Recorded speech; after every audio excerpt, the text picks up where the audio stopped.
चलिए स्टार्ट करते हैं आज के इस वीडियो को। और जो है पहला वीडियो है केमिस्ट्री का है और पहला जो है चैप्टर का उसका है। चलिए स्टार्ट करते हैं यहाँ से। केमिकल रिएक्शन एंड इक्वेशन जो है इसका हिंदी नाम हो जाएगा रासायनिक अभिक्रियाएं एवं समीकरण। ठीक है आपको, ठीक है, इसका हिंदी नाम हमने लिख लिया है। तो हम लोग जानते हैं पहले रासायनिक अभिक्रिया के बारे में कि रासायनिक अभिक्रिया जो है वह आखिर क्या है। ठीक, रासायनिक अभिक्रिया जो है वह होता क्या है। ठीक, तो हम सबसे पहले पढ़ेंगे यहाँ पे रासायनिक अभिक्रिया के बारे में। रासायनिक रासायनिक अभिक्रियाएं,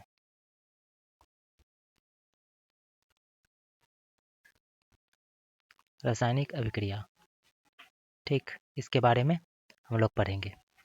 ठीक है, चलिए यहाँ से रासायनिक अभिक्रिया के बारे में कुछ बातें यहाँ पे जान लेते हैं कि हम लोग जो है अपने आसपास, ठीक है, बहुत सारे अभिक्रिया होते हुए देखा है।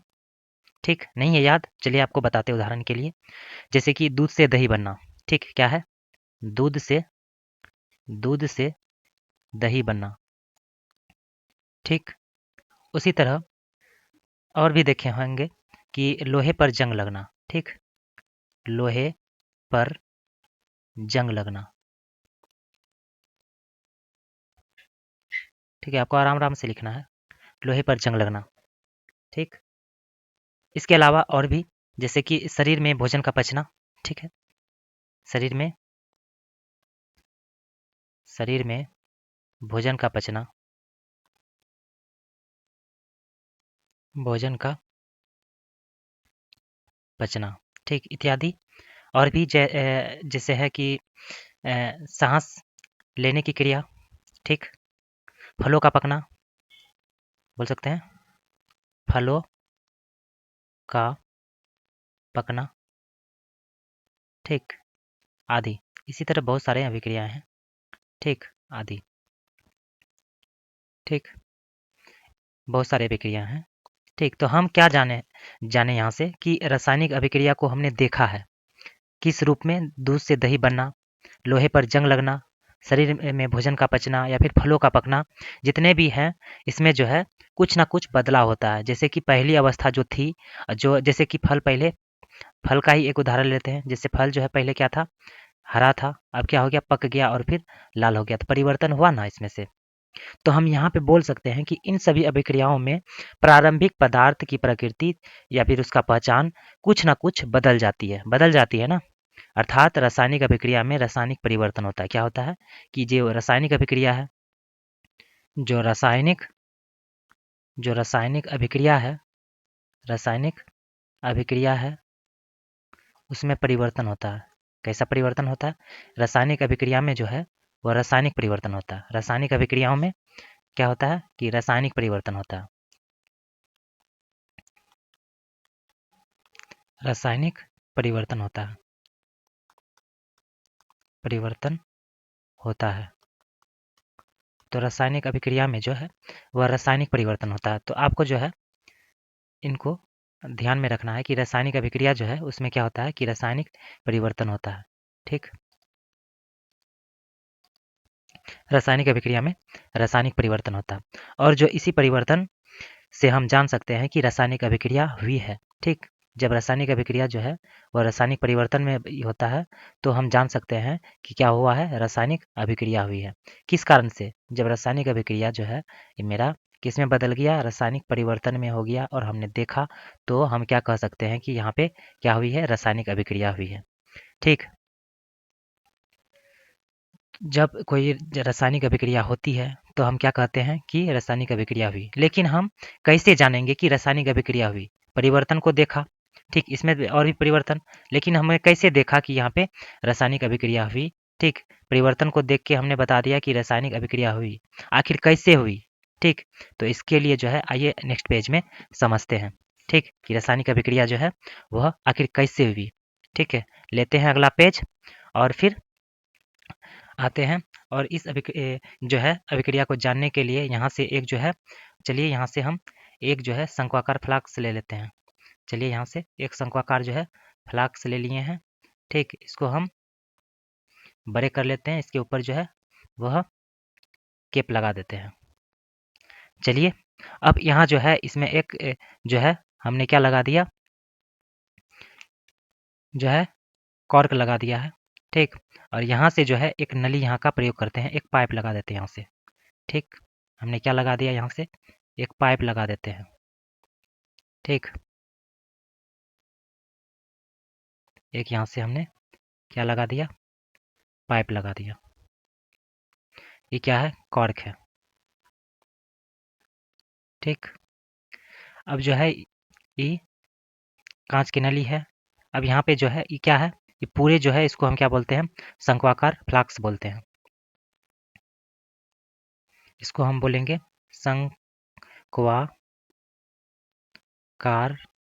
शंक्वाकार फ्लास्क बोलेंगे, ठीक। आपको भी ऐसे अगले पेज में बनाना है, ठीक। अब यहाँ से जो है ये लिक्विड है यहाँ पे भरा हुआ, ठीक। जो किस चीज़ का लिक्विड है, तो आपको हम बता दें कि ये जो लिक्विड जो है वह तनु सल्फ्यूरिक अम्ल का रहने वाला है। किस चीज़ का लिक्विड रहने वाला है यहाँ पे, तनु सल्फ्यूरिक अम्ल का, तनु सल्फ्यूरिक अम्ल का। अगर तनु सल्फ्यूरिक अम्ल नहीं लेना चाहते हैं तो तनु हाइड्रोक्लोरिक अम्ल ले सकते हैं। तो आप तनु हाइड्रोक्लोरिक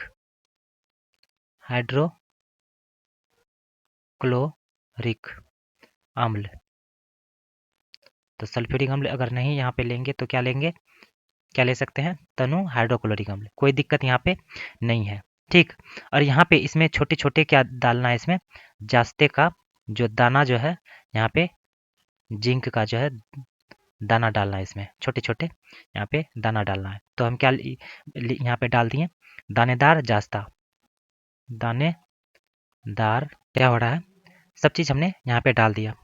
अब देखिए यहाँ पे जब एक शंक्वाकार फ्लास्क में जिंक के टुकड़े को लेकर उसमें तनु हाइड्रोक्लोरिक अम्ल या तनु सल्फ्यूरिक अम्ल इसमें क्या करते हैं, डालते हैं, तो जिंक के टुकड़े के पास जो है, जिंक के टुकड़े के पास जो जिंक का टुकड़ा जो है उसके पास जो है, देखिए यहाँ पे कुछ परिवर्तन दिखाई देगा। तो जिंक के टुकड़े के पास जो है, देखिए यहाँ पे, तो जिंक के टुकड़े के पास सिलेक्ट नहीं हो रहा है दोस्तों, एक बार सिलेक्ट करने दीजिए।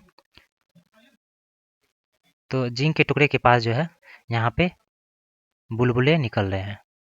जिंक के टुकड़े के पास जो है क्या निकल रहा है, यहाँ पे एक बुलबुले निकल रहे हैं, ठीक। एक बुलबुले निकल रहे हैं, ठीक। और जिंक के टुकड़े का जो आकार धीरे धीरे क्या हो रहा है, घट रहा है। और हाइड्रोजन गैस के बुलबुले का निर्माण होता है। जो ये निर्माण होता है ना बुलबुले, ये क्या बन रहा है यहाँ पे क्या बन रहा है, H2 गैस, ठीक। क्या बन रहा है, H2 गैस, हाइड्रोजन गैस बन रहा है यहाँ पे, ठीक। तो हमने कैसे पता किया इस पूरे में, जब हम जो है यहाँ पे शंक्वाकार फ्लास्क जो लिया उसमें से क्या डाला, तनु हाइड्रोक्लोरिक या फिर तनु सल्फ्यूरिक अम्ल डाला उसमें, और दानेदार जस्ता को डाला। तो धीरे धीरे हम यहाँ पे देख रहे हैं कि जो दानेदार जस्ता है उसके पास जो है कुछ यहाँ पे बुलबुले निकल रहे हैं, जो कि क्या है, हाइड्रोजन गैस है। और इसको हम जब हम टच किए, इसको हम छुए, तो यह जो है शंक्वाकार फ्लास्क जो है वह गर्म हो गया था। जब इसको हम टच किए तो क्या हो चुका था, उस टाइम जब गैस बन रहा होता, जब उस टाइम गैस जो है बन रहा था और दानेदार जस्ता का जो आकार वह छोटा हो रहा था, तो उसी टाइम हमने जब इस जो है फ्लास्क को हम क्या किए, टच किए, और जब देखें तो यह क्या हो चुका था, गर्म हो चुका था। तो इसका अर्थ यही है कि अभिक्रिया के फलस्वरूप जो है ताप उत्पन्न होता है। तो इसका कारण क्या हो सकता है, इसका कारण यही है, इसका कारण यह है कि अभिक्रिया के फलस्वरूप अभिक्रिया के फलस्वरूप अभिक्रिया के फलस्वरूप क्या उत्पन्न हुआ, ताप उत्पन्न होता है, ठीक है। तो क्या उत्पन्न होता है, आपको याद रखना है कि इसका कारण यही है कि अभिक्रिया के फलस्वरूप जो है वह ताप उत्पन्न होता है, ठीक। हमने जान लिया कि अभिक्रिया जो है कैसी होती है, ठीक है, आपको याद रखना है। चलिए नेक्स्ट पेज में आपने जो है समझ लिया कि रासायनिक अभिक्रिया क्या है।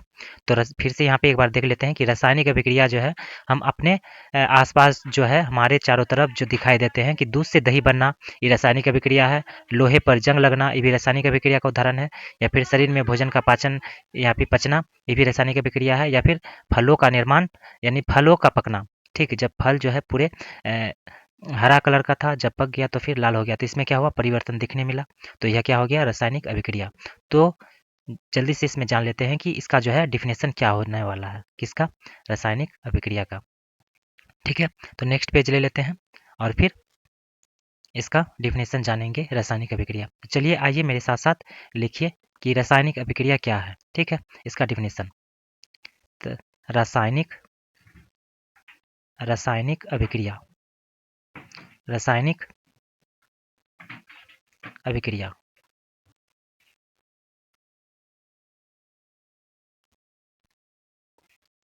रासायनिक अभिक्रिया। ठीक है, चलिए लिखते हैं रासायनिक अभिक्रिया के बारे में। तो यहाँ पे देखिए कि जब कोई पदार्थ अकेले अथवा दूसरे पदार्थ के साथ क्रिया करके एक या अधिक विभिन्न गुणधर्म वाले पदार्थों का निर्माण करते हैं तो उससे हम क्या बोलेंगे, रासायनिक अभिक्रिया। या फिर ऐसे सिंपल लिख सकते हैं, जब कोई पदार्थ अकेले या किसी अन्य पदार्थ से क्रिया करके एक नए पदार्थ का निर्माण करते हैं। ठीक, यहाँ से क्या लिखेंगे, जब जब कोई पदार्थ जब कोई पदार्थ अकेले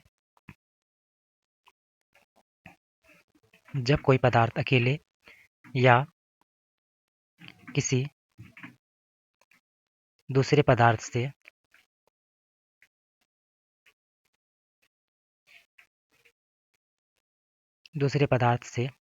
अभिक्रिया करके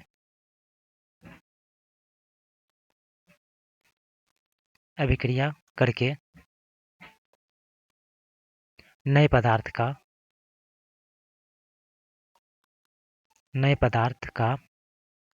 निर्माण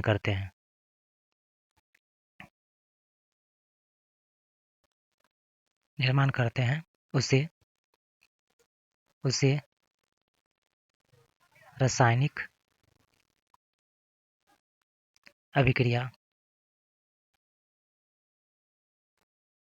उसे रासायनिक अभिक्रिया कहते हैं। ठीक है, आपको याद रखना है।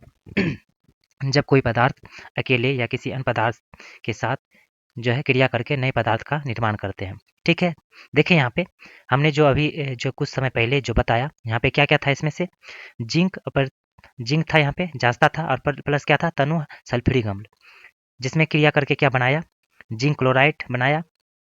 ठीक, और क्या बनाया, हाइड्रोजन गैस का निर्माण हुआ। ठीक, तो उसी अभिक्रिया को यहाँ पे ले लेते हैं कि यहाँ पे जो है क्या क्या इसमें देखने मिला, कि यहाँ पे जो था जांचता था। ठीक, जिसको हम बोलेंगे जिंक। तो जिंक हो गया, जिंक के साथ क्या मिलाया, जब कोई पदार्थ अकेले या किसी दूसरे के साथ, तो प्लस दे रहे हैं, इसका मतलब दूसरा पदार्थ आया इसमें, जो कि क्या था, तनु हाइड्रोक्लोरिक अम्ल, हाइड्रोक्लोरिक क्लोरिक अम्ल, हाइड्रोक्लोरिक अम्ल। तो यह जो है अभिक्रिया करके क्या बनाया, जिंक क्लोराइड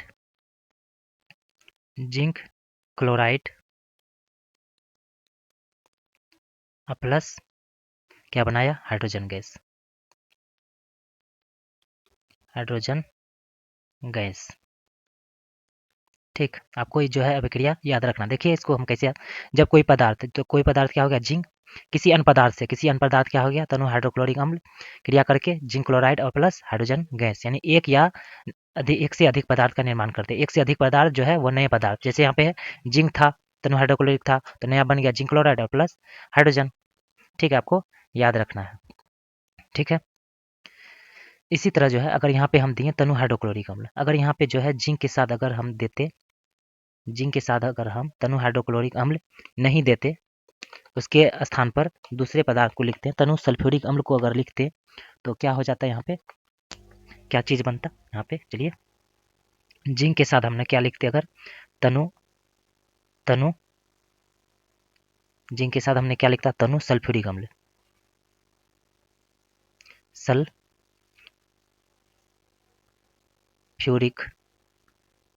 सल्फ्यूरिक अम्ल। अगर जिंक के साथ हमने क्या लिखता? तनु सल्फ्यूरिक अम्ल, तो क्या बनता है यहाँ पे? Zinc sulphate plus hydrogen gas. क्या बनता? Zinc sulphate plus hydrogen gas, ठीक बनता। तो यह क्या हो गया? रासायनिक अभिक्रिया हो गया। तो जो रासायनिक अभिक्रिया का पहला, ये दूसरा, ठीक है। आपको इसी तरह याद रखना है, ठीक है। चलिए अब देखिए, यहाँ पे जब रासायनिक अभिक्रिया हो जाती है तो यहाँ पे जो है रासायनिक समीकरण बनता है, ठीक ठीक। तो आज सबसे पहले जो है जान लेते हैं रासायनिक समीकरण क्या है। जब रासायनिक अभिक्रिया जो है उसमें दो चीज जो है उसमें उपयोग होता है, एक होता है अभिकारक, एक होता है उत्पाद, ठीक। एक होता है जो रासायनिक अभिक्रिया जो करने वाला था वह अभिकारक, और जो रासायनिक अभिक्रिया के जो फलस्वरूप जो निर्माण बनता है उसको हम क्या बोलेंगे? उत्पाद। तो जो अभिक्रिया करने वाला होता है वह दो चरणों में बढ़ गया। रासायनिक अभिक्रिया में जो पदार्थ जो है क्रिया करता है, तो इसमें जो है रासायनिक पदार्थ में क्रिया करने वाला पदार्थ कौन है? ये अभिकारक है। जिंक और प्लस तनु सल्फ्यूरिक अम्ल क्या हो जाएगा? अभिकारक, ठीक। और जो है जो नए पदार्थ बने हैं उसको हम क्या बोलेंगे? उत्पाद, ठीक। इसको हम बोलेंगे रिएक्टेंट, और इसको हम बोलेंगे प्रोडक्ट, ठीक। तो अभिकारक जो है वह रिएक्टेंट कहलाएगा और उत्पाद जो है वह प्रोडक्ट कहलाएगा। तो रासायनिक अभिक्रिया में जो भी पदार्थ क्या करते हैं? भाग लेते हैं। रासायनिक अभिक्रिया में जो क्रिया करते हैं या फिर भाग लेते हैं अभिकारक कहलाएगा, और अभिकारक के जो अभिक्रिया के फलस्वरूप जो पदार्थ बनेगा, जो नए पदार्थ बनेगा, उसको हम क्या बोलेंगे? उत्पाद। तो इन्हीं दोनों के बारे में हम लोग क्या करते हैं? जानते हैं नेक्स्ट पेज में, कि जो है अभिकारक क्या होता है, और यहाँ पे क्या हो जाएगा यहाँ पे उत्पाद क्या होता है, और जो दोनों कहाँ से बना है? दोनों क्या कहाँ से बना है? रासायनिक अभिक्रिया से ही बना। तो सबसे पहले जो है नेक्स्ट पेज में अभिकारक के बारे में उसका डिफिनेशन हम लोग जान लेते हैं। तो पहला जो है यहाँ पे क्या हो जाएगा? अभिकारक, अभिकारक। तो अभिकारक के बारे में हम लोग जानेंगे, ठीक। तो अभिकारक क्या है? देखिए यहाँ पे कि जो पदार्थ रासायनिक अभिक्रिया में जो पदार्थ क्रिया करते हैं, ठीक, तो उसको हम बोलेंगे अभिकारक, जो भाग लेते हैं। तो हमने यहाँ पे क्या लिखेंगे डिफिनेशन में? कि वैसे पदार्थ जो रासायनिक अभिक्रिया में भाग लेते हैं, वैसे पदार्थ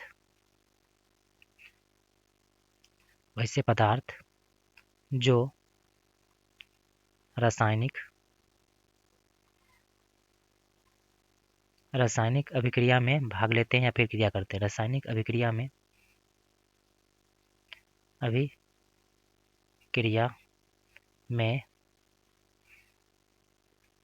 क्रिया जो वैसे पदार्थ जो रासायनिक अभिक्रिया में क्या करते हैं? भाग लेते हैं,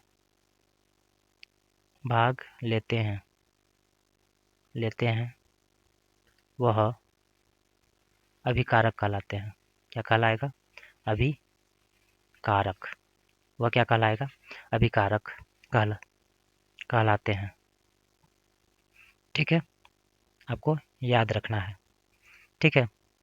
तो यहाँ पे जो है जैसे कि कोई भी पदार्थ है, जैसे कि यहाँ पे Zn प्लस H2SO4 जो अभिक्रिया करके बनाएगा ZnSO4 प्लस H2, ठीक।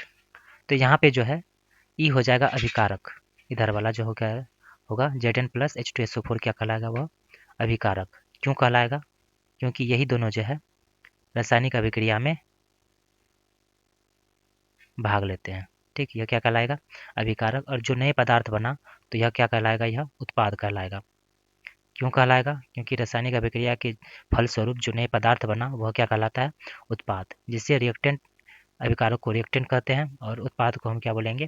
प्रोडक्ट के नाम से जानते हैं, ठीक। उसी तरह जो है यहाँ पे दूसरा हो जाएगा, अभिकारक के बाद क्या होगा? इसको हम बोलेंगे उत्पाद। उत्पाद का हम लोग डिफिनेशन जानेंगे कि उत्पाद का डिफिनेशन क्या होता है। तो यहाँ पे देखिए, यहाँ पे सबसे पहले जान लेते हैं उत्पाद। तो क्या है उत्पाद, बता दिए कि रासायनिक अभिक्रिया के फलस्वरूप जो नए पदार्थ बनते हैं उसे हम क्या बोलेंगे, उत्पाद। तो वही चीज़ लिखना है कि अभिक्रिया के फलस्वरूप, अभिक्रिया के फलस्वरूप, अभिक्रिया, आपको भी ऐसे लिखना है। जो भी चैनल पे नए हैं प्लीज़ सब्सक्राइब कर दीजिएगा और कमेंट बॉक्स में जवाब जरूर दीजिएगा कि जो वीडियो है कैसा है और पढ़ाने का तरीका जो है वो कैसा है। अभिक्रिया के फलस्वरूप, अभिक्रिया के फलस्वरूप जो नए पदार्थ, नए पदार्थ बनते हैं, जो नए पदार्थ बनते हैं उसे उसे उत्पाद कहते हैं, उसे उत्पाद कहते हैं। ठीक है, आपको जो है याद रखना है, जो अभिक्रिया के फलस्वरूप जो नए पदार्थ बनते हैं उसको हम बोलेंगे उत्पाद। ठीक है, तो जो समीकरण प्राप्त हुआ वह इसको हम बोलेंगे रासायनिक समीकरण। रासायनिक समीकरण में जो है Zn प्लस H2SO4 और अभिक्रिया जो है यहाँ से क्या होगा, Zn SO4 प्लस H2। तो रासायनिक समीकरण में यहाँ पे क्या देखने मिला, अभिकारक और फिर उत्पाद देखने मिला। अभिकारक का डिफिनेशन हम लोग पढ़ लिए कि वैसे पदार्थ जो रासायनिक अभिक्रिया में भाग लेते हैं वह अभिकारक कहलाते हैं। और उत्पाद के बारे में हम लोग जाने कि अभिक्रिया के फलस्वरूप जो नए पदार्थ बनते हैं उसे हम उत्पाद कहते हैं। ठीक है, ठीक है। अब और भी एक होता है कि रासायनिक समीकरण क्या है, आखिर क्यों कहते हैं। देखिए यहाँ पे रासायनिक समीकरण जो है हम क्यों कहते हैं, तो उसके बारे में जो है उसका डिफिनेशन हम लोग जानना है कि रासायनिक समीकरण जो है वो क्या है। देखिए यहाँ पे एक हम जो है अभिकारक और यहाँ पे हमने क्या लिखा, उत्पाद। तो अभिकारक और उत्पाद, इससे पहले हम लोग क्या लिखे थे, अभिकारक और उत्पाद की जगह उसका नाम लिखे थे। ठीक है, यहाँ पे क्या लिखे थे हम लोग, नाम लिखे थे। देखिए यहाँ पे नेक्स्ट पेज में यहाँ पे जो है हम लोग नाम लिखे थे। क्या नाम लिखे थे, देखिए यहाँ पे कि जिंक था प्लस तनु हाइड्रोक्लोरिक अम्ल है और फिर जिंक क्लोराइड है प्लस हाइड्रोजन गैस है। तो ये भी तो क्या है, रासायनिक समीकरण है। ठीक है, तो लेकिन रासायनिक समीकरण यह नहीं कहलाएगा। क्यों, क्योंकि इन नामों के जगह हम क्या लिखना है, हमको उनके सूत्र का प्रयोग करना है। जैसे जिंक का फार्मूला हो गया Zn, तनु हाइड्रोक्लोरिक का जो है सूत्र हो जाएगा। ठीक है, उसी तरह जो है जैसे कि जिंक हो गया यहाँ पे तनु सल्फ्यूरिक अम्ल H2SO4 यहाँ पे, और फिर यहाँ पे ZnSO4 प्लस H2O। तो इस तरह का जो है फार्मूला अगर लिखेंगे तो वह क्या कहलाएगा, रासायनिक समीकरण कहलाएगा। तो वही चीज़ यहाँ पे जानना है। चलिए नेक्स्ट पेज में लेते हैं, नेक्स्ट पेज में और फिर जानते हैं कि जो है अब रासायनिक समीकरण क्या है। तो चलिए यहाँ पे नेक्स्ट पेज हम लोग ले लिए हैं और यहाँ पे लिखेंगे कि जो रासायनिक समीकरण क्या है। ठीक है, तो चलिए यहाँ पे पढ़ेंगे रासायनिक समीकरण। रासायनिक समीकरण, चलिए यहाँ पे तो रासायनिक समीकरण में क्या जानना है हम लोग को। ठीक है, रासायनिक समीकरण, तो देखिए यहाँ पे जब किसी रासायनिक अभिक्रिया में जो अभिकारक लिखे थे, जैसे कि हम लोग क्या लिखे थे, जास्ता था, ठीक, प्लस था सल्फ्यूरिक अम्ल, तनु सल्फ्यूरिक अम्ल, ऐसे था तनु सल्फ्यूरिक अम्ल, तनु सल्फ्यूरिक अम्ल था। ठीक, प्लस क्या था, जास्ता था प्लस तनु सल्फ्यूरिक अम्ल था। फिर था zinc sulphate plus hydrogen gas. यहाँ पे अभिक्रिया था जास्ता तनु सल्फ्यूरिक अम्ल प्लस क्या था, अभिक्रिया था प्लस क्या था, zinc sulphate, zinc zinc sulphate, zinc sulphate plus hydrogen H2 gas था। या फिर हम इसको अभी नहीं लिखेंगे, हाइड्रोजन गैस लिखेंगे डायरेक्ट, हाइड्रोजन गैस। ठीक, तो यहाँ पे रासायनिक अभिक्रिया में समीकरण में क्या होता है रासायनिक समीकरण में यह होता है कि अभी ये जो है इधर से जो है यह क्या कहलाएगा, अभिक्रिया के इस तरफ क्या कहलाएगा, यह रिएक्टेंट कहलाएगा, यानी कि इसको हम बोलेंगे अभिकारक। और जो नए पदार्थ बनेगा वह क्या कहलाएगा, यह उत्पाद कहलाएगा। तो यहाँ से क्या लिखना है कि रासायनिक अभिक्रिया में अभिकारक और उत्पाद की जगह उनके नामों के जगह किसका प्रयोग करते हैं, सूत्र का प्रयोग करते हैं। तो यह क्या कहलाएगा, रासायनिक समीकरण कहलाएगा। तो यही चीज़ यहाँ से हम लोग डिफिनेशन जानेंगे कि जब किसी अभिक्रिया में जब किसी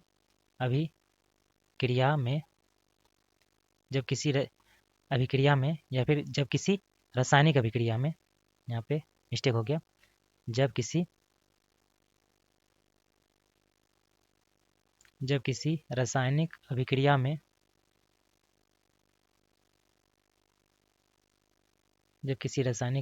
में अभिकारक एवं उत्पाद की जगह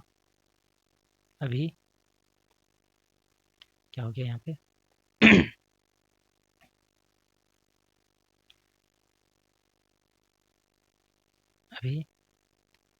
अभिकारक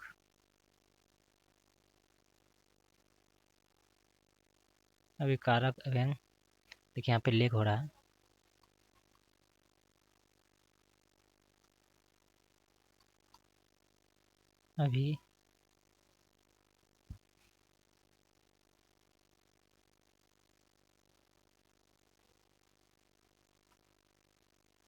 अभिकारक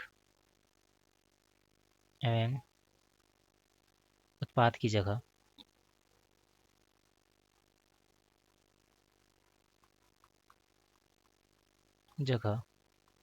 उनके सूत्रों का उपयोग करते हैं। ठीक है, लेग हो रहा है दोस्तों यहाँ पे। तो यही समझना है कि जब किसी रासायनिक अभिक्रिया में अभिकारक एवं उत्पाद की जगह उनके सूत्र का उपयोग करते हैं, उनके नाम की जगह सूत्र का उपयोग करते हैं। ठीक, उनके नाम नहीं लिख के उसके सूत्र लिखते हैं। जैसे जस्ता का हो गया Zn प्लस तनु H2SO4, क्या हो गया H2SO4 तनु सल्फ्यूरिक अम्ल का, और फिर यहाँ से अभिक्रिया हो जाएगा, फिर यहाँ पे क्या होगा ZnSO4 प्लस H2O। ठीक, तो इस तरह इसके नाम की जगह क्या लिखते हैं, सूत्र को लिखते हैं, तो वह क्या कहलाएगा, रासायनिक समीकरण कहलाएगा। ठीक है, तो इसी को क्या करना है, यहाँ पे लिख लेना है और जानना है। और कमेंट बॉक्स में ज़रूर जवाब दीजिएगा कि वीडियो जो है आपको कैसा लगा। ठीक, इसी तरह का वीडियो और भी बनाएंगे, पहले जो है आप लोग सपोर्ट कीजिए इसी तरह। ठीक है, कमेंट बॉक्स में ज़रूर जवाब दीजिएगा। ठीक है, मिलते हैं नेक्स्ट वीडियो में, जो वीडियो लेक करने लगा।